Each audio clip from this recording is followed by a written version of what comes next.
Mariin pa rin tinututulan ng ilang grupo ng mga guro ang pagpapatupad ng K-12 program ng DepEd o Department of Education. Bukod sa kulang ang mga pasilidad ng maraming eskwelahan para rito, ang bersyon daw ng K-12 law na pinirmahan ni Pangulo Aquino iba raw sa bersyong napagkasunduan sa Kongreso. May report si Lia Manyalak del Castillo. Tuloy ang pagpoprotesta ng ilang grupo ng guro laban sa pagpapatupad ng K-12 program kahit ilang araw na lang bago ang muling pagbubukas ng klase. Lumalabas, hindi pa alam na mga magulang to eh. May bayad. Yung senior high school, hindi ito libre. Yan ay paglabag sa ating konstitusyon. Sapagkat ayon sa konstitusyon, libre. Mula elementary, high school hanggang college. Naghain nga ng petisyon ang grupong Suspend K-12 Coalition sa Korte Suprema. Iba raw kasi ang napirmahan ni Pangulong Aquino na bersyon ng Republic Act 10533 o Enhanced Basic Education Act o K-12 Law sa bersyong napagkasunduan ng Kongreso. Ang buong Filipino nation natulog tayo sa pansitan. And surreptitiously, they did this. And it happened during the election period in 2013. Siguro inisip nila walang makakapansin. Sa bersyon ng Bicameral Conference Committee, halimbawa, kasama dapat ang mga magulang, guro at National Commission for Culture and the Arts o NCCA sa bubuuing Curriculum Consultative Committee. Pero sa napirmahang bersyon ng Pangulo, pinalitan ito ng mga kinatawan ng Business Process Outsourcing o BPO industry.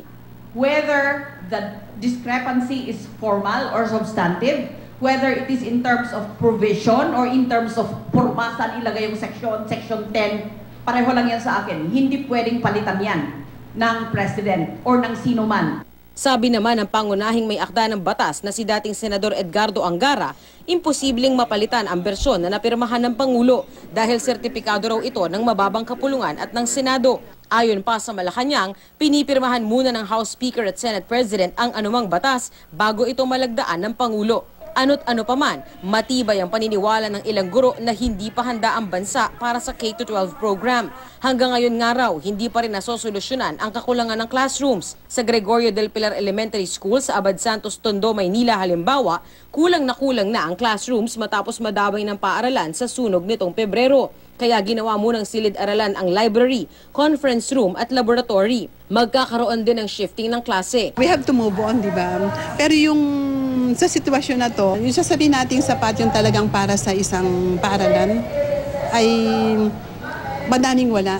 Ang mahigit 2,000 estudyante naman ng Gregorio Perfecto High School makikipagsiksikan muna sa Hizon Elementary School. Dinemolish kasi ang luma nilang gusali at may ilang taon pa bago matatapos ang kapalit. May ilang classroom na maayos nga, wala namang blackboard. Pagtitiyak naman ng DepEd, ina-aksyon na nila ang kakulangan sa pasilidad. Hindi na rin daw bago sa DepEd ang mga panawagang pagpapasuspinde sa K-12. Mahalaga yung puntos na kanilang inilalabas. Pinapakinggan namin yon. Hindi naman lahat ng mga puntos na yon aming tinatanggap at pinaniniwalaan. Lia Manyalak del Castillo, GMA News.